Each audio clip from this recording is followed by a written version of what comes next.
I was brought up on the north coast of Scotland. I can't claim to be Scottish. The locals would certainly have something to say about that. But I was left with a love of Scottish culture and music, and the Skye Boat song was part of that. The words refer to Bonnie Prince Charlie, the leader of the Jacobite uprising of 1745.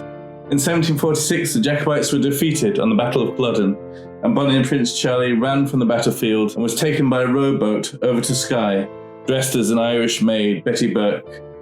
He was then harboured by Flora MacDonald and picked up by the French ship Le Roe and taken to France. This song evokes thoughts of battles and Bonnie Prince Edward and Jacobites and a yearning for the past. And you can imagine it being written by some Gaelic bard in Jacobean times.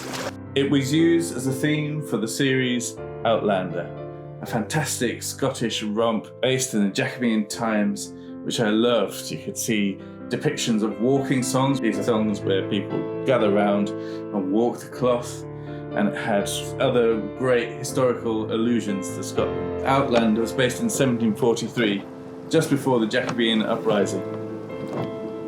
And that theme tune, though, had words in it that I didn't know, didn't recognise. I needed to go back and find out where those words came from, what the original words were. What's the source of the song? What I found out was, it's completely fake.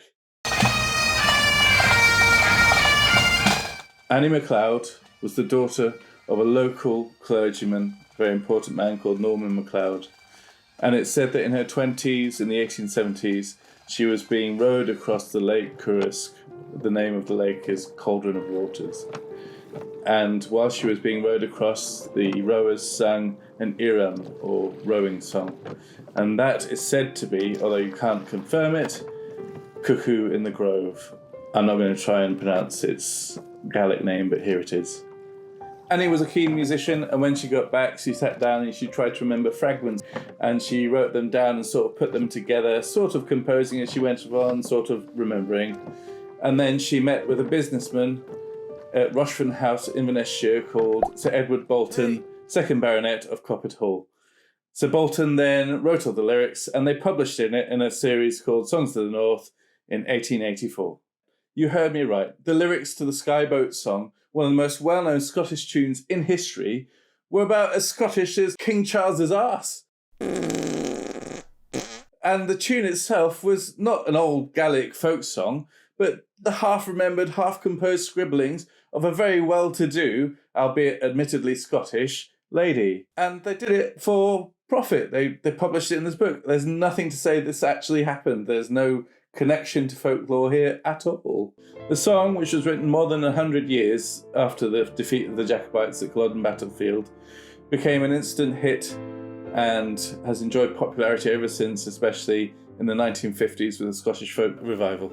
Let's take a quick look at those lyrics. Loud the winds howl, loud the waves roar, thunderclaps rend the air. Baffle our foes, stand by the shore, follow they will not dare. Many's a lad fought on that day, well did the claymore yield. When the night came, silently lay, dead on Culloden's field.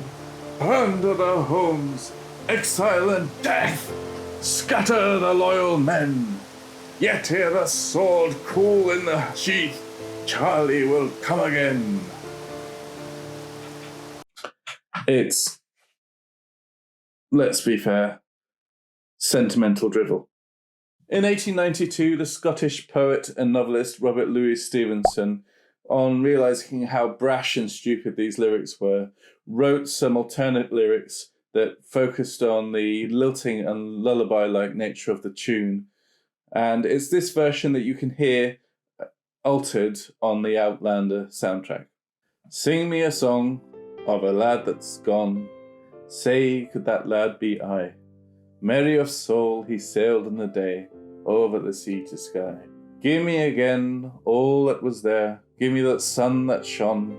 Give me the eyes, give me the soul, give me the lad that's gone. Finally, this made this into an authentically Scottish folk song, albeit not an historic one.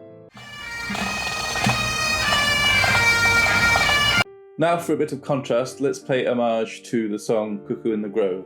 This is a legitimately Gaelic folk song written by someone known as the Gairloch Bard. Gairloch is a beautiful town on the west coast of Scotland. William Ross was born in 1762 and lived till 1791, a very famous poet and author. Ross was said to have fallen in love with a girl from Stornoway, who then broke his heart, and he's said to have died from that broken heart, albeit 10 years later. It has been contested. The Cuckoo in the Grove, which you can still find in a 1937 collection on archive.org, is a beautiful song about a man going to a forest and telling the cuckoo all about his woe and grief that he won't be able to wed the woman that he loves. Here's a bit of the English translation. O cuckoo of the wood, art not grieved at my mood. At eve heavy dewed I'm suspiring. I would stray with my love in the shade of the grove, where me might rove, none inquiring.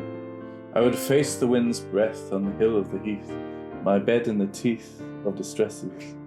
Thy white form refined stretched out by my side, while I fond multiplied my caresses. I saw in a dream, no lie did it seem, what my heart made extremely sad, a man with a maid whose lips he essayed, nor fondling delayed, having wed. It freshened my fire, renewed my desire, I wept in my direful swither. Each artery in vain from the depth of my frame, they leaped unrestrained together. Given the gist of the series, IMHO, this should have been the theme to Outlander.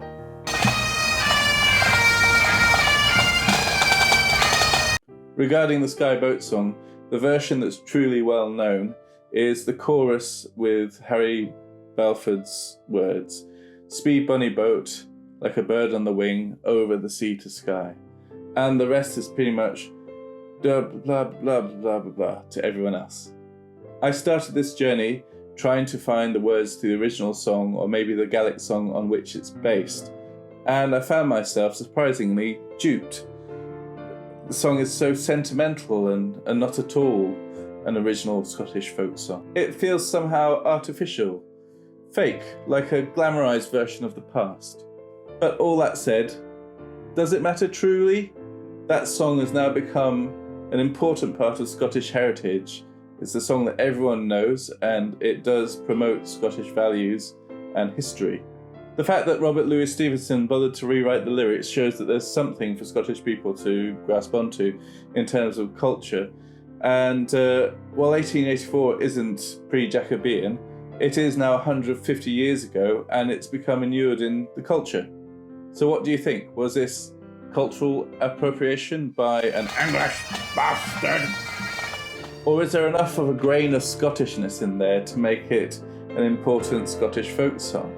Why don't you tell me with your answers in the comments. In the meantime, see you next time. I think it's about time I got back to Skye, so just bear with me.